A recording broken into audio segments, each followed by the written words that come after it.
Our first speaker this morning is Ken Bohnsack, founder of the Sovereignty Proposal. His presentation will be the history of the Sovereignty Proposal and what we can learn from it. Beginning in 1990, he created the sovereignty movement in America for the federal government to provide interest-free loans in the form of U.S. notes to all subsidiary governmental bodies from states to school boards based on a per capita rule. Thanks to Ken's determination and hard work, more than 3,300 subsidiary bodies signed on to a petition supporting this program. Ken is also an advisor to the American Monetary Institute. Let's welcome Ken.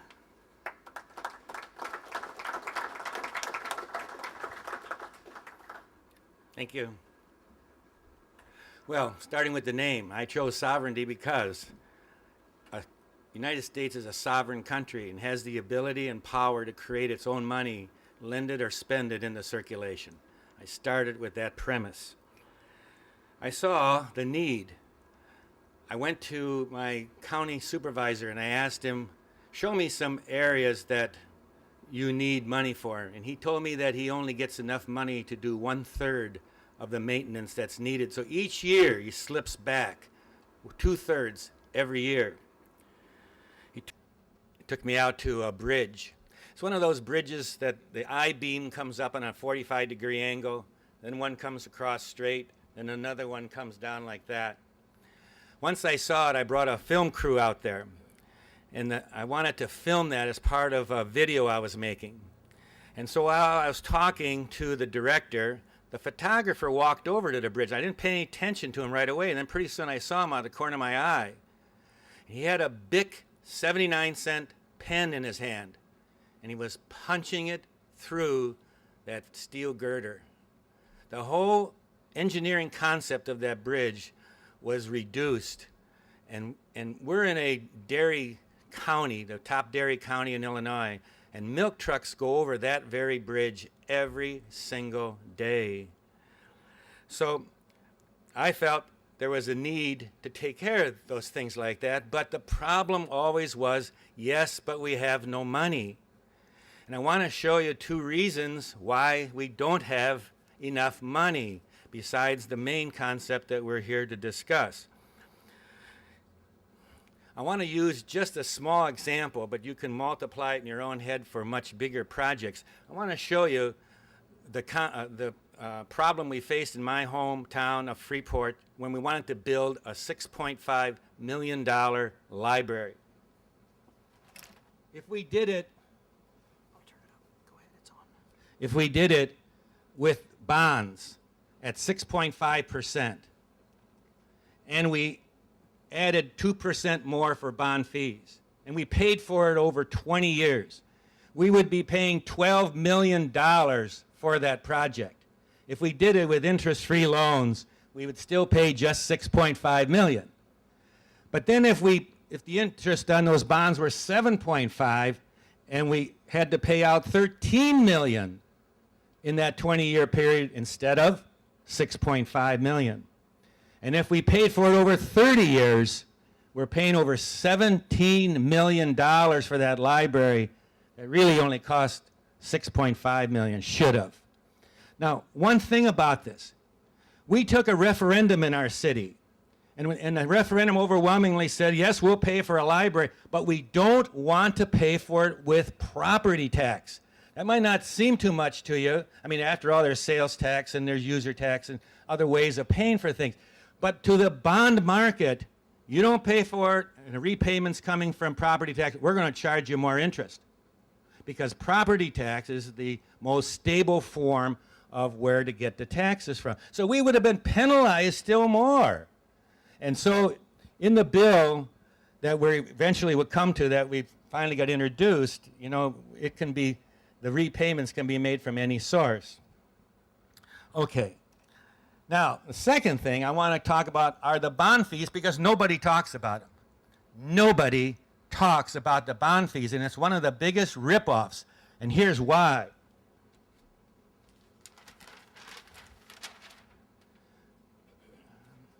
Just a minute. Everybody quotes 2%. 2% are the bond fees. Nobody challenges it. Why do we need 2%? I'm ahead of myself, just a minute. Besides this, I want to just show you the mother of all loans. The mother of all loans occurred in Michigan in 1990s when somebody got the brilliant idea to come up with capital appreciation bonds.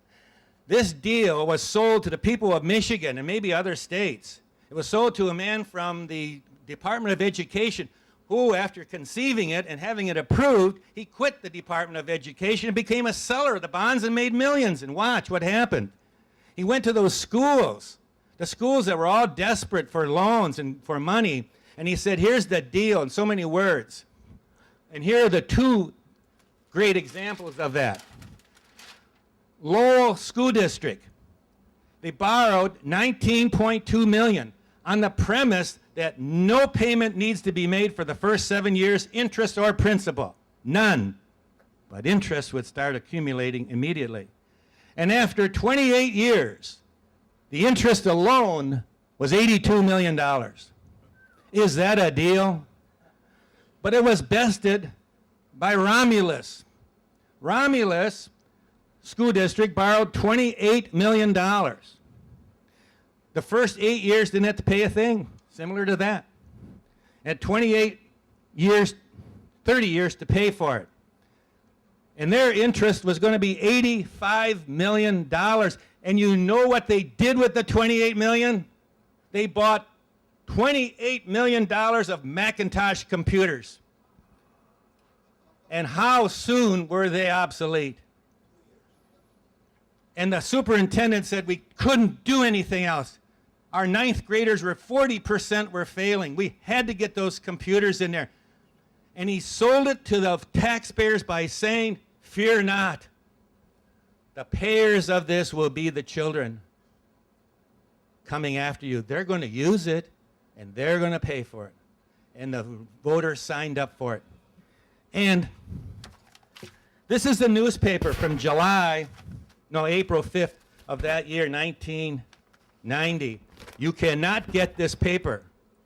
They almost destroyed this issue because this was so exposed as what a hoax upon a hoax. And all the cities and school districts were listed in here. And when I finally got my sheet, the guy scrambled to get it, and he said, Ken, don't tell anybody I gave this to you, out of the Detroit News. So this is an example of the desperation we're in here.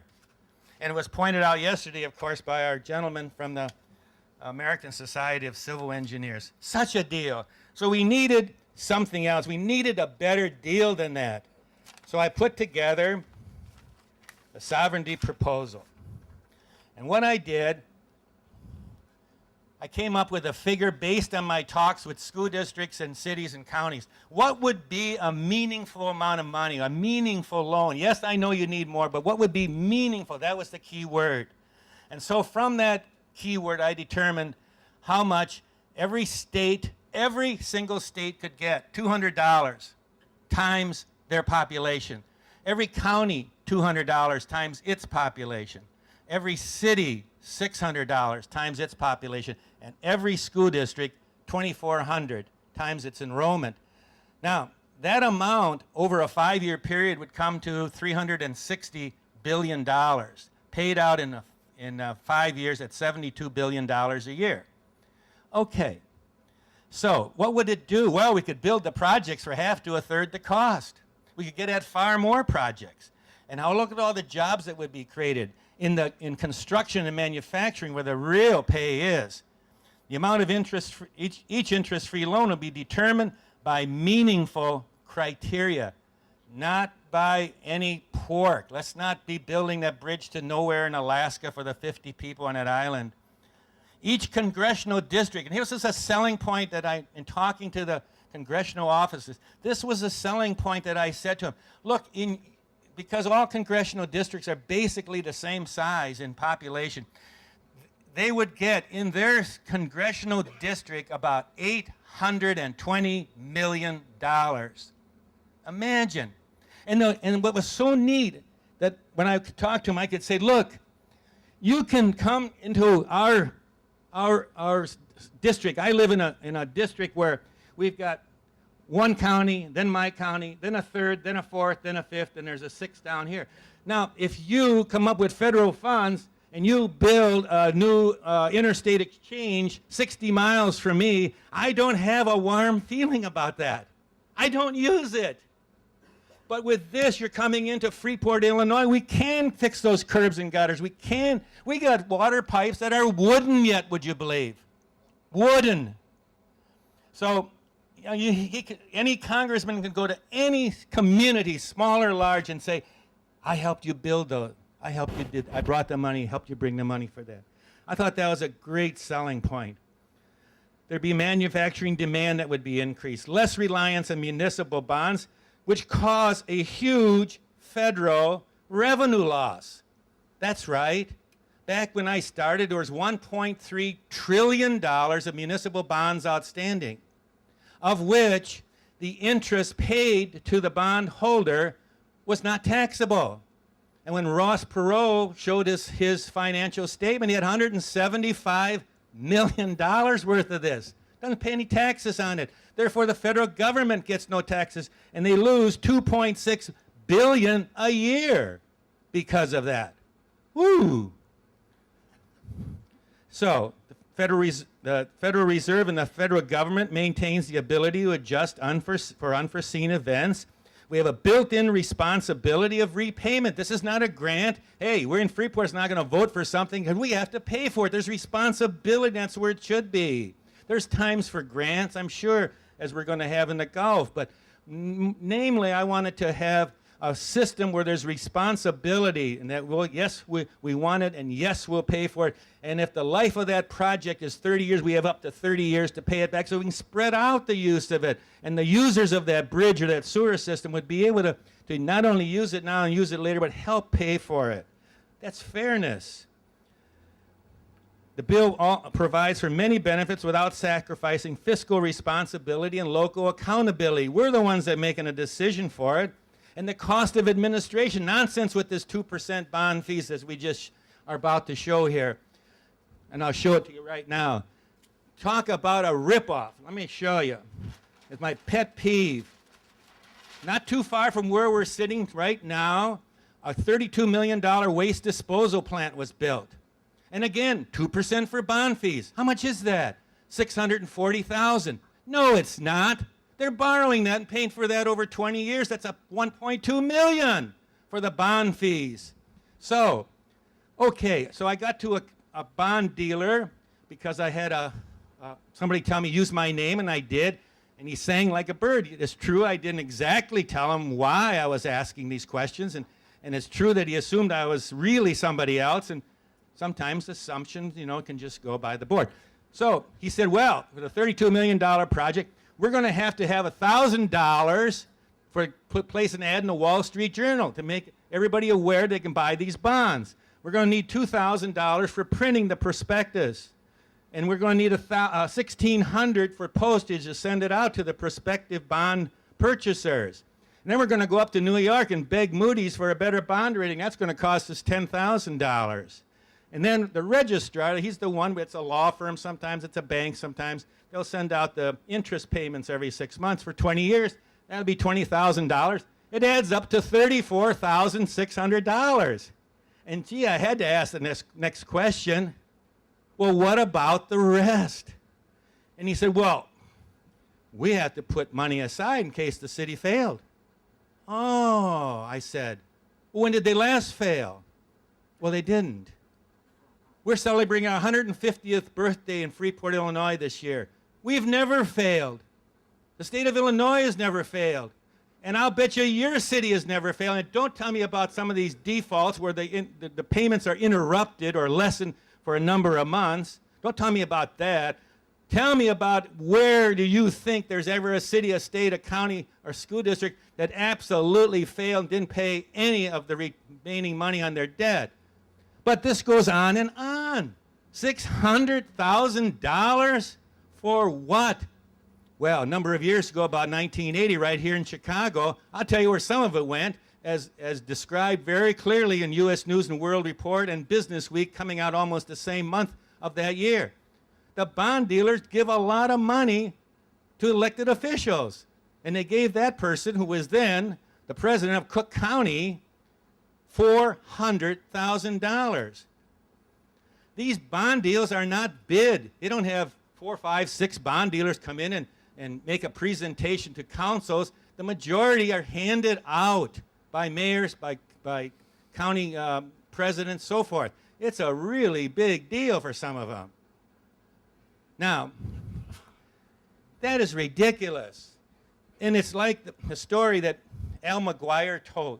Al McGuire was the basketball coach at Marquette University in 1977, I think it was, when they won the NCAA championship. So I attended a meeting one time, a seminar, and he told this story, and this is so true of what's happening. He said, my father, I learned a lot of my acumen from a basketball coach from my dad. My dad owns a bar in Brooklyn, New York, and in the basement of that bar was a reception area where wedding receptions are held. And after the wedding reception is over, up the steps comes the father of the bride. And he says, well, how much do I owe you? And his dad takes out this list. The same list he shows everybody. The same list. Oh, $300 rental of a room. Oh, okay. So much for 12 plates broken, 6 cups, 1 broken lamp. And he reads that whole list until somebody says stop, they get the bill. And if the guy says, oh, wait a minute, I don't remember broken lamp. Oh, okay, cross out broken lamp. Is that funny? To me it wasn't. The audience laughed, but it's dishonest. And that's what's happening here. Nobody challenges this ridiculous thing called municipal bonds. I am. Okay. So the cost of administration, I injected that into the bill, of 1/4 of 1%, or the actual charges, whichever are less. Now, the most it could be is 1/4 of 1. I didn't want the Federal Reserve to have any expense, or the U.S. government. I want to cover that. But I wasn't going to take 2%. This is 1/8 of what they were charging for that 2% crazy bond fees here. And you know what? We don't have to worry about, or not to worry about, we don't have to put the money necessarily on that 4-letter word, as I call it, property tax. I tell you, those are sinister words where I come from, and probably where you come from too. So it can be paid out over any type of tax, with any type of tax.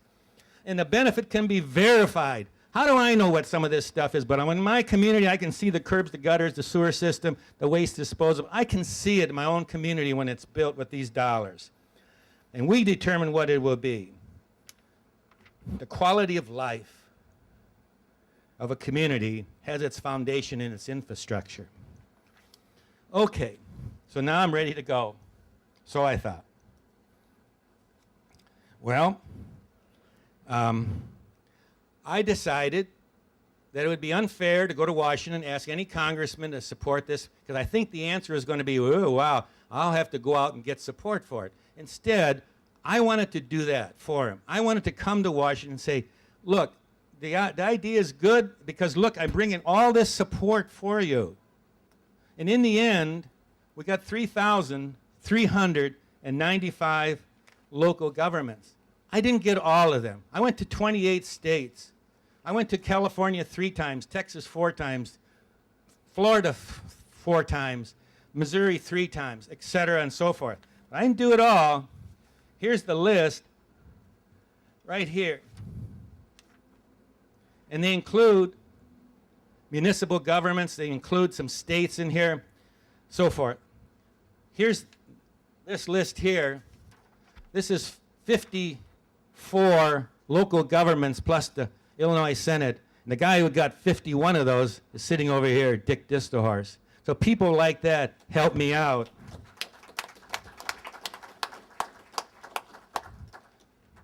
Down in this state here, recognize that state for all the TV you've been watching? 18 cities from New Orleans to Baton Rouge, right in here. 18 cities and 7 counties are on that list. They knew something, didn't they? Back in the mid-90s. They had the need. Over here's another city you read about, Port Arthur. They're on that list.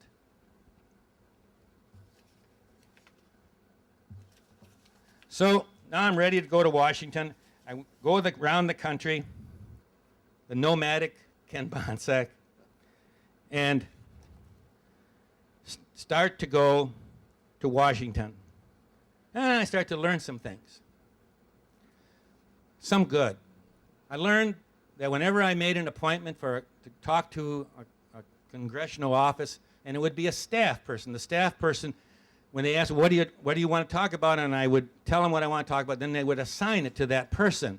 And that person may be, now in the beginning, the banking committee was going to hear this eventually. So I would talk to the aide that was involved with the banking committee. I would tell you, I always got the utmost courtesy from every congressional office I went to. I believe that they're understaffed, underpaid, and why they aren't all alcoholics by the end of a week, I have no idea, because the pressure on them is so severe at times. Trust me, it is. Well, okay, so here I am, and remember now, every congressman has about 670,000 people in his district. And almost all of them want to see him. And they want to see him sometimes in what you and I might think, oh, wow, that's pretty small potato thing. But yet he's got to address all their questions and meet with them. And sometimes, because they're so busy, they aren't going to see somebody from Freeport, Illinois, if they're in office representing North Carolina or Georgia or Utah or something. They just won't. And I can understand that. There are not many, but there are some. They're not also anybody, they aren't going to see anybody unless you're talking about what their respective committees are. A congressman usually is on 3 committees. And if your subject is not part of that, they're not going to talk to you. I can understand that. I can understand that. Fortunately, those are rare. So I had to get somebody to introduce the bill. And friends of mine in Peoria, Illinois, really put the pressure on their congressman, which is a Republican named Ray LaHood. And so we got back together, and you know, he's ready to do it. And so, okay, and he's in the majority at this time, as you understand. He's in the majority. And you have to have somebody in the majority if you're going to get a bill introduced, because anybody in the minority, that bill would just languish and would not be called up for a hearing even in the subcommittee. So, but Ray wasn't that confident at the time. And he said, okay, Ken, I'll do it if you get 25 co-sponsors. Well, man, I was itching to go so badly. I wanted to run with this. I didn't quite realize getting 25 co-sponsors. But so I'm there in August. August is a recess time, but that's okay. That was not bad because the staff is there. And that's who I had to talk to anyway. Now, you have to talk to the staff person. You can't talk to the congressman. I mean, you can't be talking to everybody, so you have to talk to the staff person. You got to sell him on your idea so that he can go and sell the congressman. And sometimes, you know, you get the feeling, well, did he walk away and say, get rid of that guy? I never really got that feeling. But on the other hand, he's got so many things to talk to the congressman, and at the appointed time, when he gets quality of time with that Congress, he's got so many things. He's got to decide which of the 3, which of the 4 out of the 25 things that he can and should talk to the congressman about. Well, let me skip to September. Now, this was the 1998, and the Congress was going to end, of course, at the end of October. But they're going to end really at the end of September, because October was a recess time, you know, to go out and campaign, because the election's coming up the next month in November. So Congress is going to finish on the last Friday of September. I had taken residence in a Washington downtown hotel for 3 weeks on my own money. Talking about being in debt. Anyways, now, as many of you know, in Washington at the House of Representatives, they house these congressmen in 3 buildings. The Cannon building has 7 stories. The Longworth has, 5 stories. Longworth has 7, and the Mammoth Rayburn has 4 stories. So if you have a 9 o'clock appointment on the 5th floor of Cannon, and your next appointment half an hour later is on the 2nd floor of the Rayburn, you know, you're going back and forth. And there were times when I got done at 6:30 at night, and I got back to their room, I fell asleep with all my clothes on. So anyways, we're down now to Tuesday. Tuesday, the last week of September, and I had 7 congressmen signed up out of 25. So I pleaded my case, and he said, oh, okay. He says, I'll introduce it for 20. Now, why I was pushing on it is, if you have a bill introduced at this stage of the game and with only days left in the session, you're not going to go anyplace. But at least I could build on that. I could show that the next congressional session, look what we did. We had this bill, you know, that's important. We got it introduced, and we got many co-sponsors. So it would give me, I felt, a running start when we would come back in the new session, have to be reintroduced again, of course. So, but can you imagine in the congressional offices, here comes this guy, you know, you want what? You want us to sign on to a bill that in 3 days, you know, nothing's going to happen, and it's what? And you're from where? But he told me 20. And at 6 o'clock on Friday night, I had 20. Man sitting back there was one of them. Now, I was so happy. I was so happy. And I didn't know what was about to be hit by a truck.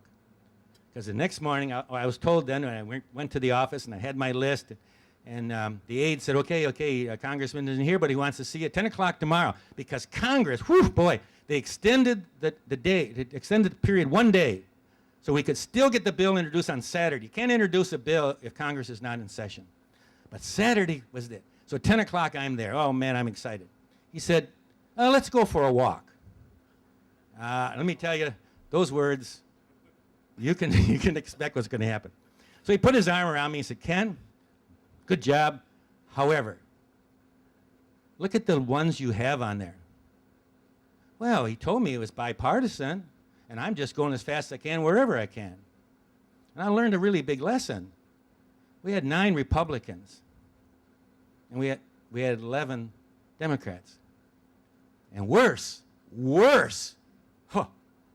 some of those Democrats were very liberal. And there is no way he was going to introduce a bill that looked like that. So I went home.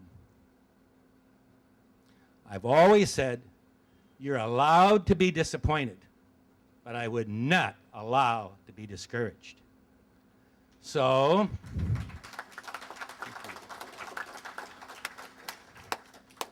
I met with LaHood in December, and okay, learned a lesson. And believe it or not, you don't have to be partial here, but if the world is made up of Democrats, we'd have this bill in spades already. One of the associations I called on was the Council of Great Cities, and they deal with the biggest, largest cities in the United States, with their special needs, or their inner city problems. And he looked at the bill, this was the executive director, and he said, you know, we only deal with bills that affect and are directed to the inner city. And your bill is not directed just to the inner city. But it's so damn good. We're going to support it. I will get you 100 co-sponsors in the next 48 hours. And I said, stop. They're all Democrats, aren't they? He said, yeah. I said, I can't do it. Can't use it.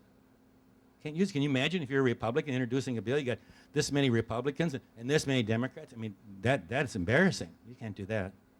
So that's what I'm saying. If I could change the world, I'd change them to Democrats right now. So, okay, I came back, and we got H.R. 1452 introduced. Got some neat wording in there, but time's running short already. And you'd appreciate the wording. Okay, delay. We had the bill. We had about 12 co-sponsors. The day came, okay, and here he let his staff talk to the staff of the chairman of the subcommittee of that banking committee. And they weren't getting the job done, so finally I pushed on Ray LaHood, and he went right to the chairman, and the chairman said, okay, I'll do you a favor, we'll call a meeting. So in that meeting room were 2 members of the Federal Reserve, 2 members of the Congressional Budget Office, and 2 members of the Library of Congress. Now those 2 guys... 10 minutes. Okay, those 2 guys, they deserved to be shot, but because they were just really ridiculous.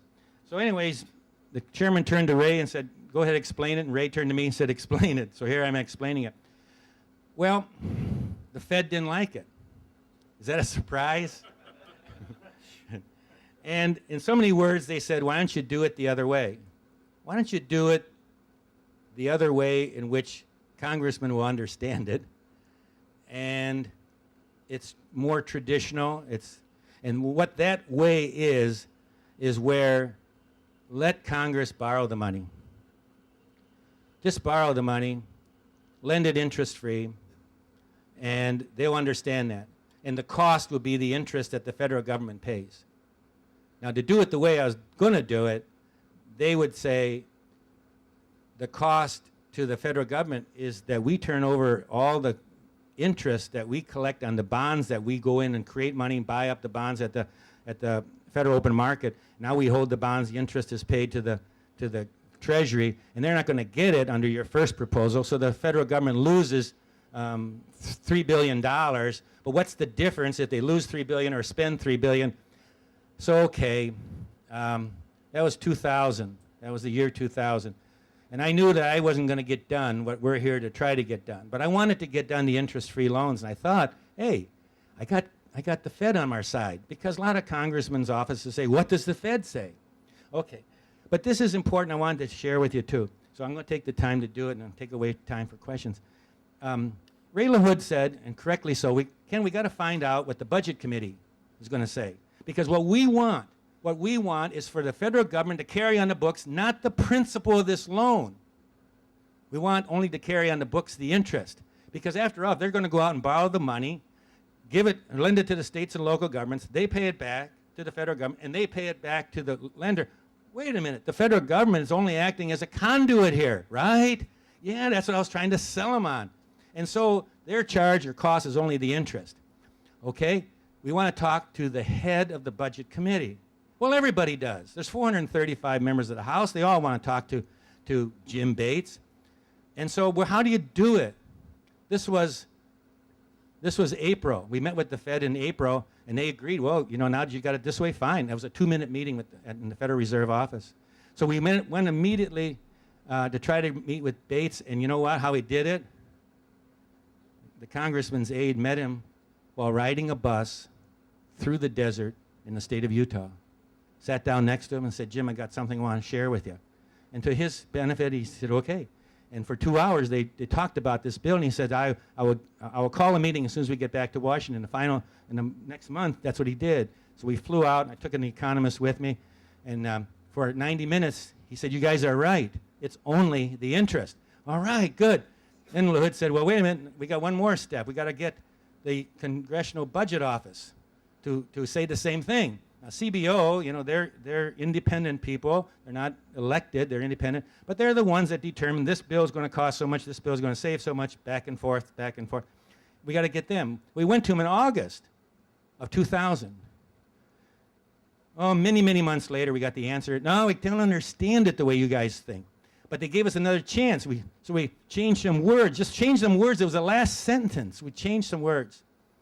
And they said again, we just don't understand it your way. But they gave us a chance to come back. You know what we did? I can take no credit for this. LaHood's office did. They went back to Jim Bates and said, Jim, come in and help us. And he tweaked it. He tweaked it, and they understood it. And so after 2 years and 2 months, CBO said, you guys are right. It's only the interest. Ooh. So that was good. That was really good. However, time ran out on us in that year. And so here we are in this last session, and we ran into this transportation bill.